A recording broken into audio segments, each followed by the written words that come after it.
हमें उसकी ताकत को कम नहीं आंकना चाहिए। लेकिन असल मुद्दे की बात यह है कि वो दिक्पाल की पूंछ बनकर बैठा है। अब तुम मुझे ये बताओ कि तुम में से दिक्पाल की कमजोरी कौन जाता है? जो कमजोरी उसमें ऊपर से दिखती है वो कहीं ना कहीं आपके जैसी है बॉस, डॉन ने कहा। अभिनव ने तुरंत उसकी ओर नजरें घुमा ली। तुम्हारा क्या मतलब है? डॉन हल्का सा घबरा गया और उसने अपनी सफाई देते हुए कहा, मेरा मतलब जैसे आप अपनी आइडेंटिटी, अपनी पहचान दुनिया के सामने नहीं ला रहे हो, वैसे ही दिक्पाल भी अपने बेटे की आइडेंटिटी छिपाए बैठा है। क्या? अभिनव चौंक गया। हाँ, कोई भी उसके बेटे को ना जानता है और ना ही किसी ने उसे देखा है। लेकिन प्रॉब्लम यह है कि दुनिया उसके बेटे को देखना भी चाहती है। बस दिक्पाल ही उसे पर्दे के पीछे रखकर कुछ तो करना चाह रहा है। वो जासूस भी हो सकता है जिसे आप ढूंढ रहे हो बॉस, रंजन ने जल्दी से कहा, जिसे सुनकर अभिनव एक पल के लिए सोच में पड़ गया और उसने कहा, और वो ढूंढ भी मुझे ही रहा है। शायद इसीलिए दिक्पाल अरबाज की खबर के लिए इतना उत्सुक है। आप लक्ष्य के बारे में क्या करने वाले हो? डॉन ने पूछा। अभिनव ने उसके सवाल को अनसुना करके उससे उल्टा अपना सवाल किया। मुझे दिक्पाल के बारे में और इंफॉर्मेशन चाहिए। किस तरह का आदमी है वो, क्या करता है, क्या नहीं करता है, एवरीथिंग। पर बॉस, इस इंफॉर्मेशन से हम क्या करेंगे? एक क्रिमिनल का बेटा अपने बाप की ही परछाई होता है डॉन, अभिनव धीरे से मुस्कुराया। हम दिक्पाल की इस कमजोरी का पता लगाएंगे और उसका उसके ही खिलाफ इस्तेमाल करेंगे। सॉरी बॉस, पर मुझे ऐसा क्यों लग रहा है कि ये थोड़ा इम्पॉसिबल है। मुझे गलत मत समझना, लेकिन हम आपको टाइगर के रूप में नहीं पहचान पाए तो दिक्पाल का बेटा तो बहुत दूर की बात है, डॉन ने हैरान होते हुए कहा। उसे मन ही मन थोड़ा डर भी लग रहा था। हाँ बॉस, डॉन सही कह रहा है। दिक्पाल के बेटे का पता लगाने का कोई तरीका ही नहीं है। इनफैक्ट हमें तो ये भी नहीं पता कि वो दिखता कैसे है। रंजन ने भी अपनी बात रखी। अभिनव उन दोनों को देखकर हल्का सा मुस्कुराया। किसने कहा कि मैं पता लगाने वाला हूँ? डॉन चौंक कर देखता रह गया। लेकिन आपने अभी तो कहा बॉस। डॉन, तुम्हें इस तरह देखकर तो कभी कभी लगता है कि तुम्हारा नाम डॉन नहीं, छोटा डॉन होना चाहिए था।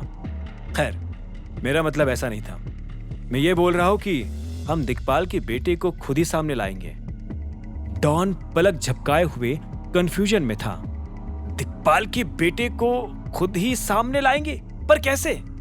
जब रंजन को लगा कि मैं अरबाज के साथ मुसीबत में पड़ रहा हूं तो उसने मेरी आइडेंटिटी एक्सपोज कर दी थी। उसका बेटा भी ऐसा ही करेगा, अभिनव ने कहा। लेकिन बॉस, कहानी फिर वही अटकी हुई है। हम तो उसके बेटे को जानते तक नहीं, रंजन ने जोर देकर कहा। अभिनव ने एक बार सिर हिलाया और बोला, हम उसे भले ही ना जानते हो, लेकिन हम जानते हैं कि उसे कहां ढूंढना है। डॉन और रंजन एक दूसरे की ओर देखने लगे और फिर उन्होंने साथ में पूछा, कहा? अगर दिक्पाल का बेटा सच में शहर में है तो वो ऑब्वियसली अपने पिता के क्लब में भी जाएगा। इतना दिमाग तो तुम दोनों को लगा लेना चाहिए था। डॉन ने एक पल के लिए अभिनव की तरफ देखा और अचानक मुस्कुराया।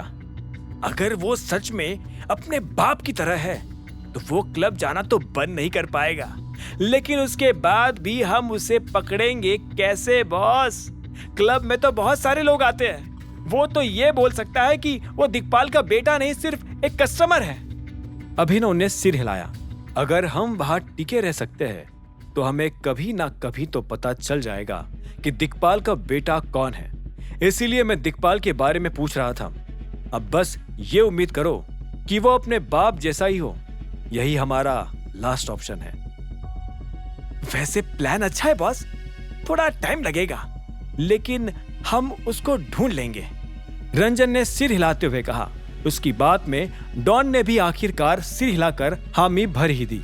इसी वक्त अभिनव ने फिर से कहा, ठीक है, इस प्लान पर काम शुरू कर देते हैं। हालांकि उससे पहले हमें फिलहाल अरबाज का वो बेसमेंट देखना पड़ेगा। डॉन और रंजन की आंखें बड़ी हो गई। उन्हें लगा नहीं था कि अभिनव आज ही अरबाज के बेसमेंट में घुसने वाला था। क्या अभिनव अरबाज के बेसमेंट में जाकर टिक पाएगा? आखिर दिक्पाल अपने बेटे की आइडेंटिटी क्यों छुपा रहा था?